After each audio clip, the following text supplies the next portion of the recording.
अल्लामा इकबाल के जब दोस्त और उनको पता चला कि मेरे दोस्त की जो बेगम है वो हामिला है, तो आपने फरमाया अपनी बीवी को कुरान की तिलावत सुनाया करो, तुम्हारी बीवी कुरान की तिलावत सुनेगी, अल्लाह ताला उस कुरान की वजह से तुम्हारी औलाद को बरकत वाला बना देगा।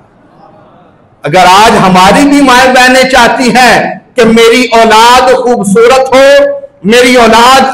अच्छी सूरत वाली हो, अच्छी सीरत वाली हो, अच्छे तरीके वाली हो, तो किसी तस्वीर को देखने की बजाय वो रब ताला के कुरान की तिलावत किया करे, अपनी आंखों से कुरान पाक के औराक को देखा करे, कुरान पाक के हुरूफ को देखा करे, कुरान पाक की तिलावत को सुना करे। अल्लाह ताला तुम्हारी औलाद को भी खूबसूरत बना देगा, खूबसीरत बना देगा।